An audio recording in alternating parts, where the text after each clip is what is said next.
Hola amigos, bienvenidos a un nuevo vídeo. Hoy vamos a empezar a ver las colonias de Portugal en el continente africano. Ya hemos visto las del continente asiático, también hemos visto Brasil en el continente americano y nos faltan las colonias africanas. Así que vamos a empezar con Cabo Verde. Cabo Verde es un conjunto de islas que se encuentran al sur de las Islas Canarias. Fue una colonia del Imperio Portugués que existió desde su descubrimiento en 1462 hasta la independencia del país como República de Cabo Verde en 1975. Antes del descubrimiento de las islas, estas estaban desiertas, estaban deshabitadas. Las primeras islas, incluyendo Boavista, fueron descubiertas en 1456 por Vicente Díaz. Las demás fueron descubiertas por Diego Gómez. La colonia fue formalmente establecida en enero de 1462. Bueno, para los portugueses, las islas que estaban situadas ahí entre África, América y Europa tenían un gran interés estratégico. En estas islas no había ningún recurso natural o mineral de valor. Su clima, además, era seco, árido, imposibilitaba la agricultura convencional.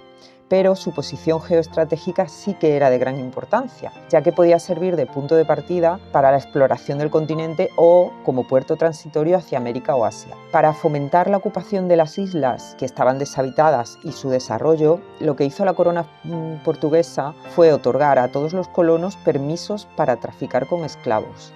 Sí, señores, Cabo Verde se distingue principalmente, o su historia está manchada principalmente por este tema de tráfico de esclavos. Esta actividad pues rápidamente se convirtió en el principal motor económico de las islas. El centro neurálgico del comercio de esclavos fue la capital, por aquel entonces, Ribeira Grande, la actual Cidade Velha. Los barcos de esclavos desembarcaban allí con centenares de esclavos provenientes de las costas de Guinea y de Sierra Leona, que se vendían a los colonos, una auténtica compraventa de seres humanos que marcó por completo la historia del país. Mirad, aquí podéis ver un anuncio ya de final de la época de la esclavitud. Bueno, uno no, son dos. Fijaos, el primer anuncio es de venta de un esclavo, el segundo es alúgase, en portugués es que se alquila. O sea, una cosa tremenda. La mayoría de estos esclavos eran forzados a continuar su viaje con destino a América, pero muchos se quedaron y comenzaron a poblar el país. Con el fin de la esclavitud, ya a finales del siglo XIX, Cabo Verde pierde parte de su importancia, pero ni mucho menos lo pierde todo, porque muchos barcos siguieron navegando por sus aguas, con la única diferencia de que en vez de esclavos ahora transportaban petróleo. Sin embargo, la situación de los caboverdianos seguía siendo horrible. Los colonos disponían a sus anchas de las riquezas, mientras que el resto de gente malvivía en la miseria. En 1926 se instaura la dictadura en Portugal, la de Salazar, y muchos de los que se quedaron en las islas solo vieron una salida, la lucha. En los siguientes años se van a suceder las revueltas y los enfrentamientos violentos, que molestaron bastante a la dictadura. El régimen de Salazar aumenta la represión contra los rebeldes y miles de caboverdianos fueron condenados a trabajos forzados en Santo Tomé y Príncipe, que es otra de las colonias portuguesas. La represión dio alas a los rebeldes, que rápidamente se hicieron con el apoyo popular. En Lisboa se iba juntando y formando muchos estudiantes provenientes de las colonias que pasarían a ser figuras fundamentales en las luchas anticoloniales. De entre ellos había una persona que destacó especialmente, Amílcar Cabral. Cabral nació en Guinea, de padres caboverdianos, y fundó el Partido Africano por la Independencia de Guinea y Cabo Verde. El asesinato de Cabral en 1973 fue ya el detonante para luchar más aún en pos de la independencia. El 5 de julio de 1975 ya se proclama la independencia de Cabo Verde y pasa a ser gobernada por este partido que había creado Cabral. Bien, y vamos a pasar ya a ver las monedas de Cabo Verde como parte de Portugal. Aquí tenemos dos monedas que cualquiera que sea coleccionista de monedas de Portugal, pues ya habrá reconocido. Es una de las imágenes más famosas y una de las monedas más bonitas de la República Portuguesa. Corresponde en este caso a 50 centavos. Esta que estáis viendo aquí es de 1967. Está preciosa, sin circular, con su brillo original.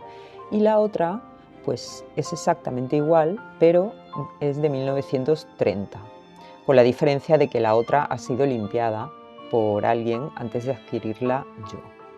Veis que son exactamente iguales. Son monedas de alpaca, son monedas que tienen un peso de 4,50 gramos y miden 22 milímetros de diámetro. Bien, ¿y por qué os estoy enseñando monedas portuguesas? Me diréis vosotros. Bueno, pues porque fijaos, yo creo que los portugueses aprovecharon los cuños para acuñar monedas de Cabo Verde. La única diferencia entre los 50 centavos de Cabo Verde y los 50 centavos de Portugal es que en esta sí que aparece Cabo Verde abajo, mientras que en la de Portugal pues vamos a tener el valor 50 centavos un poquito más grande que en esta otra.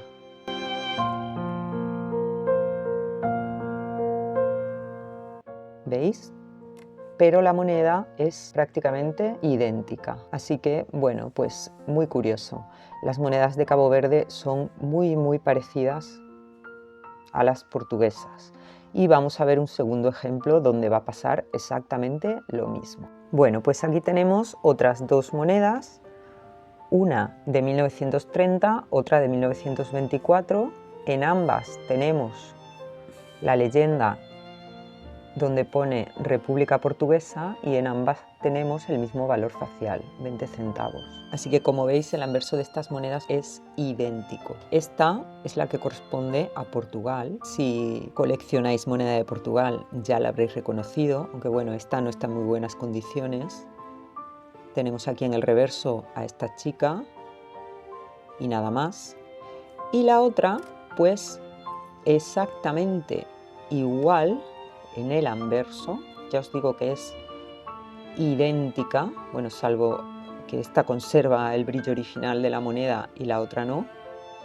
Y si le damos la vuelta, pues vais a ver que también es exactamente igual, salvo que esta sí que tiene leyenda en el reverso y pone Cabo Verde.